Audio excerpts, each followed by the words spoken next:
On April 15th this year, WWE underwent mass firings across their entire company, with a reported 40% of their employees and contracted talent being released or furloughed. We've now started to see certain talent showing up on our screens recently, with several jumping to Impact such as Eric Young, Gallows and Anderson and EC3, or AEW such as Matt Cardona and most recently Miro on this week's episode of Dynamite. Some of the furloughed employees have also begun to return to WWE, with Josiah Williams confirming he's been brought back to work with NXT, and Nigel McGuinness returning to NXT UK commentary. However, some of the other previously furloughed employees on April 15th have now been released from WWE completely. 3 notable backstage names have been confirmed so far, with Gerald Brisco announcing his release on Twitter following a phone call with Vince McMahon himself, and according to a report from PW Insider, Mike Rotunda and Sarah Stock have also been released. Gerald Brisco had been with WWE since 1984 as an agent and backstage producer, and was famous for being one of Mr. McMahon's stooges during the Attitude Era. Brisco was the one who originally discovered Brock Lesnar and helped convince him to come to WWE, as well as several other amateur wrestlers. Dolph Ziggler confirmed as much on Twitter,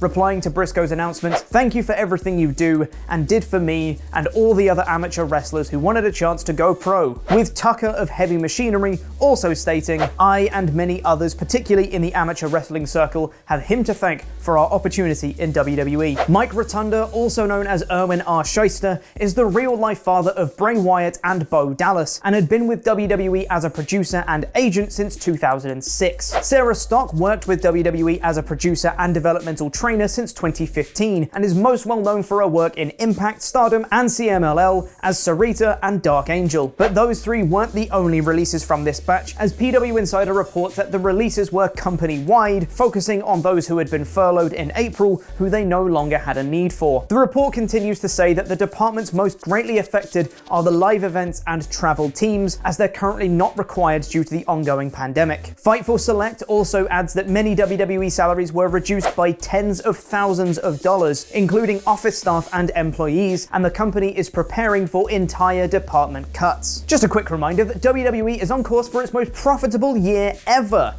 Just throwing that out there. Seemingly sharing the same sentiment, though about a different subject, former presidential candidate Andrew Yang sat down with Chris Van Vliet recently and called WWE plain greedy. This was in relation to WWE's recent edict of not allowing third-party content such as Twitch and Cameo without WWE's approval, and seemingly not with their WWE ring name. Yang already had an extensive Twitter thread about the subject, but expanded upon it in the interview, saying, "You can tell that this has nothing to do with the bottom line anymore. The McMahons have made so much money, they have money to where they're investing in football leagues. If you're a wrestler breaking your back and the WWE is like, oh, we can't afford you, you're fired. It's like, well, you probably could have afforded me if you could afford to lose tens of millions on the XFL debacle. If your company is worth $3.3 billion and you're mistreating workers, that's just shameful, really shameful. There was a point in the distant past where you could have made a legitimate argument based upon cost, but now you can't. Now it's just plain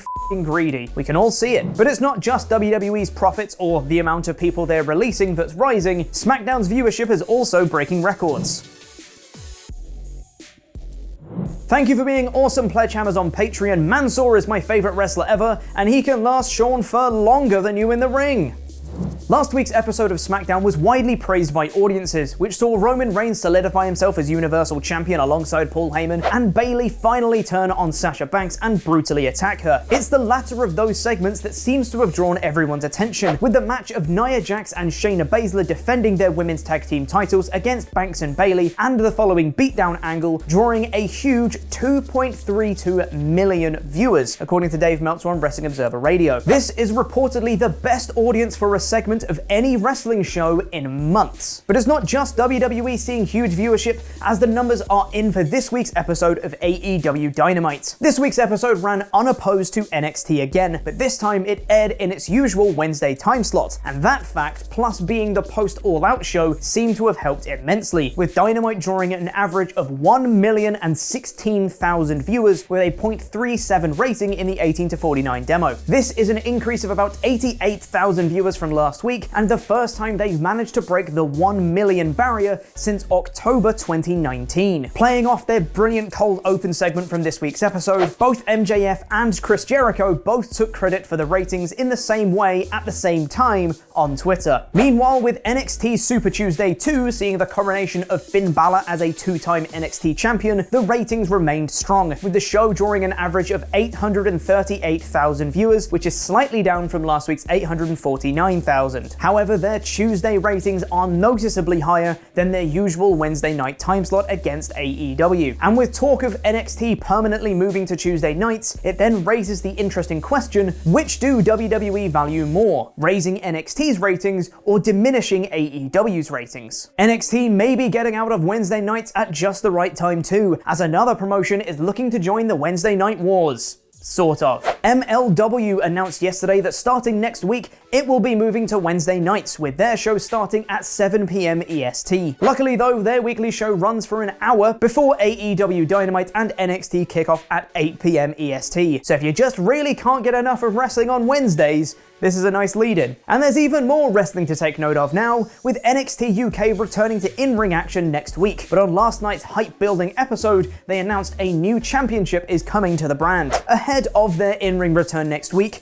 it was revealed that a new 8-man tournament is coming called the Heritage Cup. This tournament will be held under different rules, such as each match consisting of 6 3-minute rounds and being 2 out of 3 falls for every match. The winner of the tournament will be crowned the Heritage Cup champion and will defend the cup as a championship going forward afterwards. We know 7 of the 8 competitors so far, which are Noam Dar, Alexander Wolf, A-Kid, Flash Morgan Webster, Dave Mastiff, Joseph Connors, and Trent Seven. It looks like NXT UK has found their mid-card championship. And speaking of mid-card, this week's episode of Raw saw the Viking Raiders Ricochet and Apollo Crews team up to face the Hurt Business with their new recruit Cedric Alexander. Unfortunately, during the match, Ivar seemed to sustain an injury after doing a dive to the outside, with him immediately throwing up the dreaded X symbol and calling for medical assistance, forcing the match to head to a rushed conclusion, with Alexander pinning Ricochet with a Michinoku driver, which Ricochet clearly kicked out of. WWE confirmed after the show that Ivar had suffered a cervical injury, but it was originally believed that this injury was a stinger. However, a report on Wrestling Observer Radio states that Ivar is actually dealing with a significant injury and may need surgery. Get well soon, Ivar. This wasn't the only sour point from this week's episode though, and while SmackDown has seemingly been going from strength to strength lately, the same cannot be said for the Red brand. Now, a new report has revealed what last-minute changes have taken place recently. While this week's episode of Raw's script reportedly wasn't even looked at by Vince McMahon until he'd already boarded his jet for his journey to the Amway Center, it's actually been the previous 2 weeks that have undergone massive rewrites. Fightful Select, which is a great service by the way, you should all go and subscribe to it on Patreon, first reported that the August 24th episode of Raw had major rewrites, almost all of which concerned Raw Underground. Jessamine Duke and Marina Shafir both originally had showcase matches on the August 24th episode, but neither of them made the aired version, with the focus shifting to Bobby Lashley instead. Their matches would be reworked and used in the following week's episode, incorporating the iconic split-up story. Titus O'Neil versus Riddick Moss was originally supposed to be on the August 24th episode as well, but was used instead the week after. And there was also supposed to be Dolph Ziggler versus Ivar, which was filmed but never aired, which ended with Angel Garza showing up and leading to a breakdown in the match. Interesting. It was also confirmed by Fightful that talent such as Dabba-Kato are not considered official call-ups as of yet. Tell you what, it's been a little while since we've spoken about CM Punk, isn't it? And I've got a quota from Mr. Davis that I have to mention him a certain number of times per month, so let's talk about him. CM Punk did a Q&A on Twitter last night, doing a Deadlift Wednesday on a Thursday, the heel, where he indirectly shot on WWE. Answering a question about who he thought is the next megastar in wrestling, he responded with, "There is nobody." And when pressed further about why this is, and if it was because he had left before it was his turn to put over young talent, he responded with, "I put over such young lions that are the future of the business. Like The Undertaker, Triple H, The Rock, and Brock Lesnar. The future looks good." Oh, you. Never change, punk. And finally today, we end on the sad news that Impact personnel Barry Scott and Stevie Lee have both passed away. Barry Scott was the voiceover guy in Impact, most recently doing a personal introduction for Moose on Impact earlier this year. He passed away at the age of 65. Stevie Lee was better known as Puppet the Psycho Dwarf in the weekly pay-per-view era of TNA. He passed away unexpectedly at home, and a GoFundMe has been set up to help his family with funeral expenses, which you can find a link to in the description. Some Royal Rumble 2021 plans have been revealed. Press the video to the right to find out more, and press the video below that to watch me confront Mr. Davis about Mr. WrestleTalk, who is quite clearly Luke. I don't know what's gotten into Mr. Davis. I worry about that man. Subscribe here for daily wrestling news videos and enable notifications. I've been Corporate Chopper. Jam that jam.